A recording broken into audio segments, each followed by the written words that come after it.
जिला किन्नौर में रेतीली जमीन पर बसे कुप्पा सारिंग क्षेत्र में बसपा नदी पर बने 300 मेगावाट की बसपा 2 जल विद्युत परियोजना के प्रभावित लोगों ने आरोप लगाया कि बांध के पानी को रोकने के लिए कंपनी द्वारा करोड़ों रुपए खर्च करके पानी को तो रोक दिया गया, लेकिन आसपास के लोगों के बागीचों को नुकसान न हो उसके लिए किसी भी तरह की सुरक्षा दीवार का बंदोबस्त नहीं किया गया है और न ही बांध में पानी बढ़ने पर निकासी की कोई व्यवस्था है, जिसके चलते पानी का बहाव बढ़ने पर स्थानीय लोगों की जमीन बह रही है। ग्रामीणों ने पत्रकारों से बातचीत करते हुए कंपनी पर आरोप लगाया है कि डैम के दोनों ओर प्रोटेक्शन दीवार नहीं होने के चलते जहां लोगों की जमीनें कटती जा रही है, वहीं बांध में की जा रही डंपिंग से बाढ़ का खतरा भी बढ़ता जा रहा है।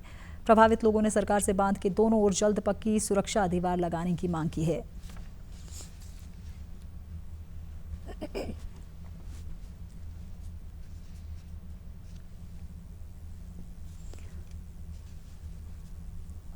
आप लोग हर साल जो अपना क्रेट वायर लगाते हैं यहाँ पे, उससे एक तो हमारे को कोई प्रोटेक्शन नहीं है, दूसरा ये है कि आपको भी खुद को ये मतलब कि हर साल क्रेट वायर आपका भी बह जाता है, इसमें आपको भी नुकसान है, ग्रामवासियों को तो है ही है नुकसान। हम ये चाहते हैं कि आप इसको अच्छे से मतलब सीसी वॉल लगा के अच्छे से रिसर्च करके या जो भी है मतलब सीसी वॉल लगा के, इससे हमारे ग्रामवासियों को भी फायदा होगा सीसी वॉल लगने से और आपका भी हर साल का नुकसान कम होगा। हमारे को प्रोटेक्शन वॉल नहीं है, जो ये हर साल जो क्रेट वायर का काम करते हैं ना, ये मतलब गलत चीज़ है।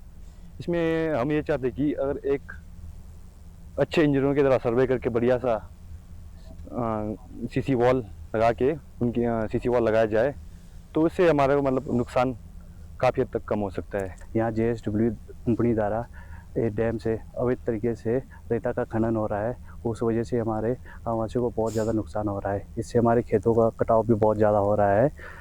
हम समय रहते JSW से यही मांग करते हैं कि इसमें दोनों तरफ प्रोटेक्शन वॉल लगा दिया जाए। यहाँ पर जो 300 मेगावाट का जो JSW का कंपनी का जो बैराज है वहाँ पर पानी रोका जाता है। दूसरा यहाँ पर अवैध तरीके से खनन होता है, जिस वजह से ये नुकसान होता है बहुत ज़्यादा। खेत खलिहान बगीचे वो काफ़ी नुकसान हो रहा है। इस कंपनी ने अवैध रूप से जो खनन किया हुआ है, जो माइनिंग किया हुआ है ना जी, तो मकिंग किया हुआ है, तो इसकी वजह से जो हमारा जो खेत है बड़ा भारी कट रहा है। तो इन्होंने जो साइड वाले जो प्रोटेक्शन वाला जो होता है ना, वो नहीं लगाया हुआ है।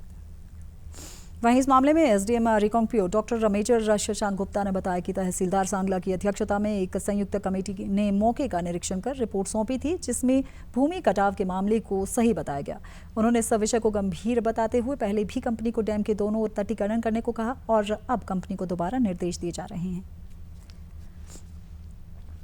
तो इसमें हमने एक जॉइंट कमेटी का गठन किया था 6 अक्टूबर 2023 को ही, और उस जो कमेटी थी उसमें तहसीलदार साहब चेयरमैन थे और जो बसपा प्रोजेक्ट है उनके DG में एक मेंबर थे।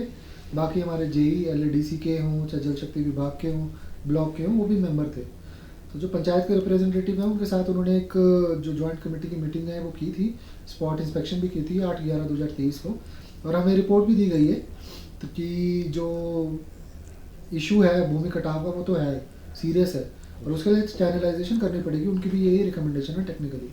तो हमने JSW के साथ टेकअप किया है मैटर।